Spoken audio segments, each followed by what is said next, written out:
Okay. Drum roll, please. So close. Do you not want to? No, I like it. Okay, from now on, we will only be doing reviews. All right. Welcome. This is Kristen and Katie Reed. I'm Kristen. I'm Katie. And we like to Read. Woo!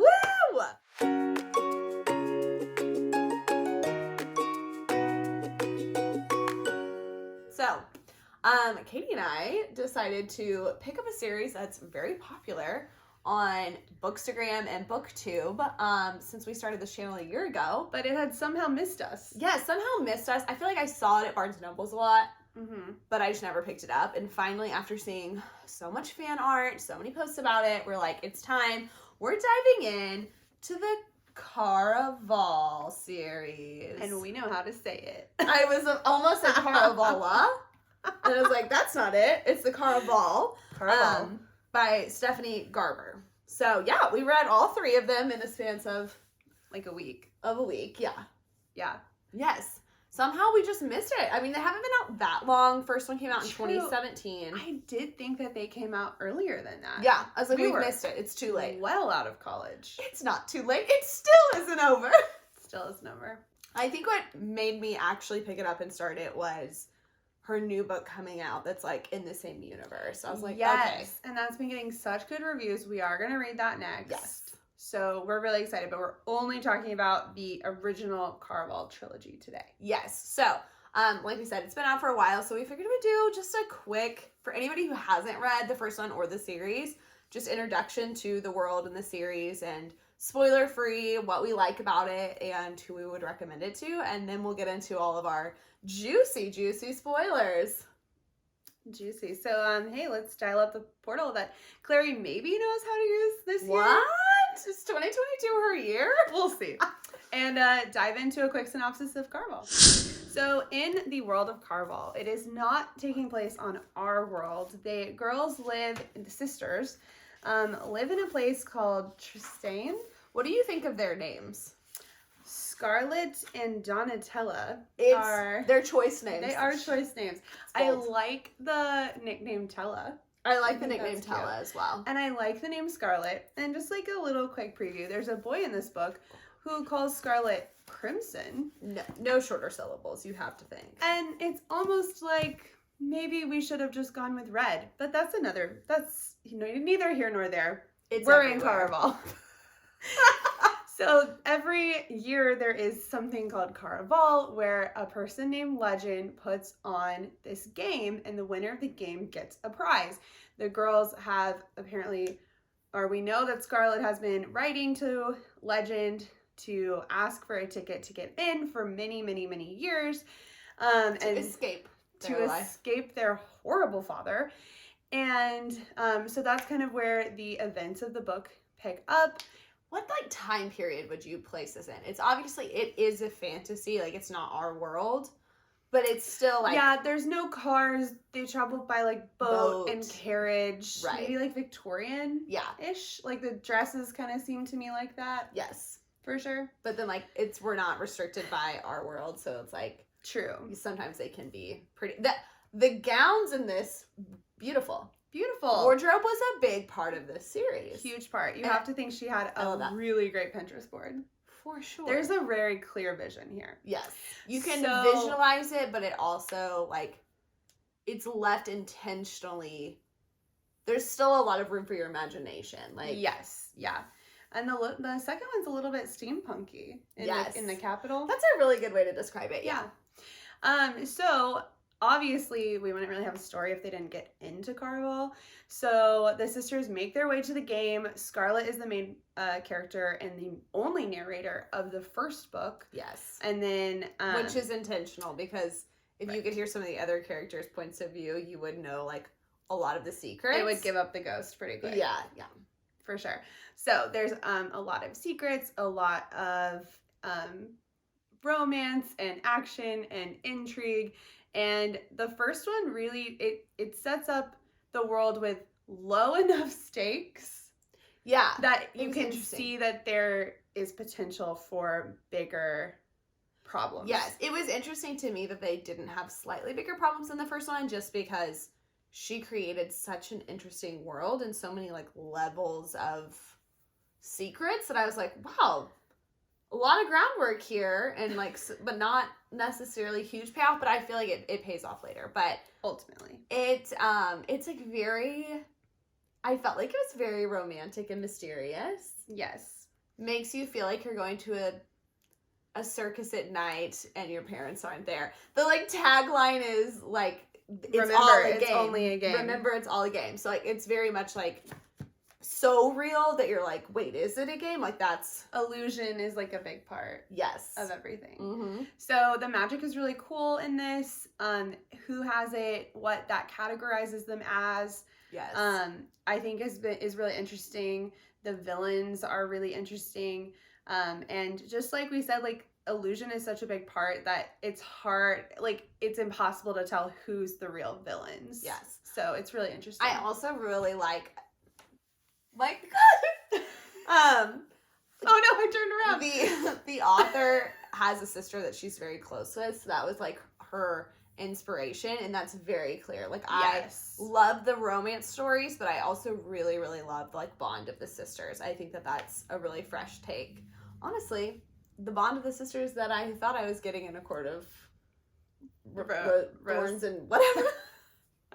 You know the one. I think that the sister bond is like really, really great too. I like that. I agree. It's very clear that she has a real life sister. Yes. Like just like the way that they For sure. that they bicker and fight, but then it's like in 2 seconds forgotten. Yes. And it's like, oh yeah, that is how it is. Right. Sometimes. If another character had done some of the things that some of the siblings do to one another, it would not have been okay.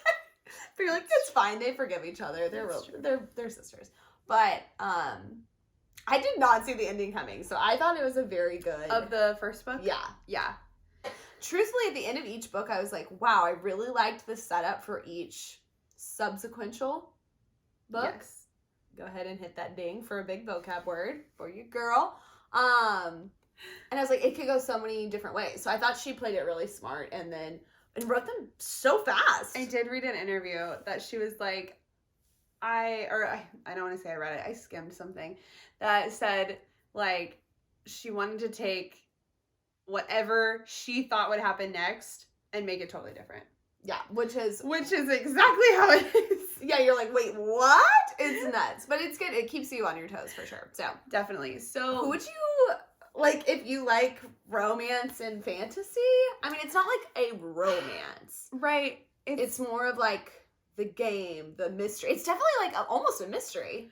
Right. It is pretty. It's like a mystery. Fantasy With mystery a sprinkle romance of independence and romance, baby. Yeah, and a splash of steampunk, but no incest. No incest. Wow, a fantasy. A lot of sibling stuff, but not incestual sibling stuff. Think.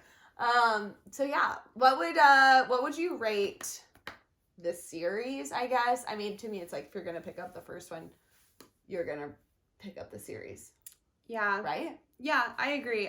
Okay, so overall, to pick up the series, I would give it like a 7.5 out of 10. Yeah, I was gonna say an 8 out of 10. This is what I was gonna say. Yeah. I really enjoyed it. I had a great time with it. The first one is my least favorite. I agree. But it pulled me in enough that I did want to finish them. Like, I was like, okay, that was fun. Like, that was good. I could definitely see it for, like, this would have been my obsession in middle school. Yeah. Like, this would have changed my life. I know that. But, like, I've already had those books. Younger readers. Yes.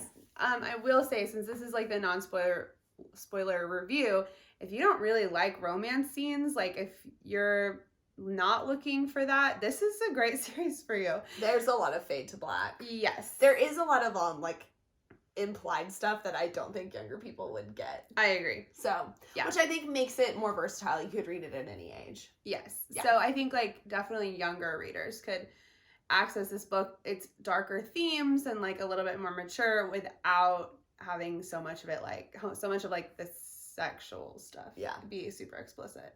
It's more about romance.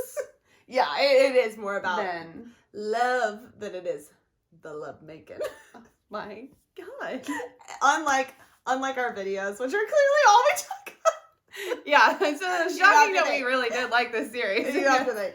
Yes, right. No, I was honestly surprised because we typically like a little bit more spice, but I thought it was great. So I agree. What would be like a series if you're a fan of this, you would maybe like Caraval? oh, that's so hard.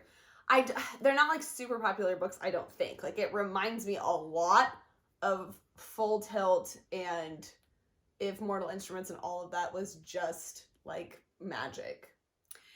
I was gonna say Mortal Instruments. Yeah. Like not the rest of Shadowhunters, but yeah, like nothing of that world. Maybe just the first 3 Mortal Instruments. If you were like, I like digging into like these kinds of like emotions and are things the way that I think that they are. Almost like a little bit of Percy Jackson. Yeah. Because it's just like, oh, like there are these bigger, badder people that came long before that nobody remembers. And it's like, yeah. You know? I agree. So, I mean, really, if you are a fan of YA fantasy, it's pure. It is really, it hits that genre right on the head. It does. It scratches that itch in all those ways. And we both read it in less than a week. So I feel like that, okay, this is good. As we segue, we're about to start rereading a lot of old popular series, I think, that we just never made it to, or just standalone books. And we need to have like a rating because this made me like I was like I get it. I get why people are obsessed. Yes, I was looking for all the fan art and everything. It's just so pretty, like and like you can visualize it. You want the fan art. It's so like she just delivered on so many fronts. Love the theme. There's a lot of roses. I like all the flowers and like hearts and flowers and it almost had sometimes like an Alice in Wonderland vibe. It really did. And the fact that like Donatella wears blue a lot. It's a vibe check. She's kind of the one that like goes down the rabbit hole. Yes, so 100%. Yeah, definitely like if any of that is your cup of tea, read this series. And maybe you already have and you're like, yeah, that's why I read it when it came 4 out years ago. Okay, so that's our Caraval review, guys. What should we read next? What have we not? Yeah. What are other popular series? You probably need to know what we haven't read, but probably I feel like there are so many books on my Goodreads that I'm still like we haven't read like Spin the Dawn, we haven't read Ember in the Ashes, we haven't read but I have them. I'm ready to go now. The Rose and the Dagger, I think. Oh yeah.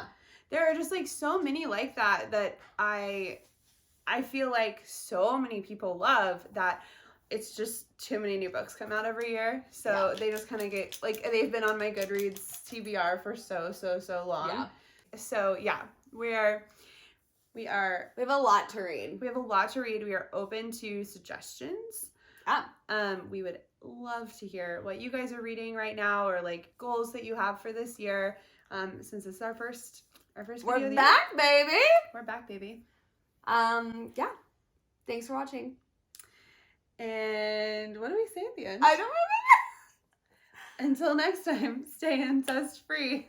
Bye.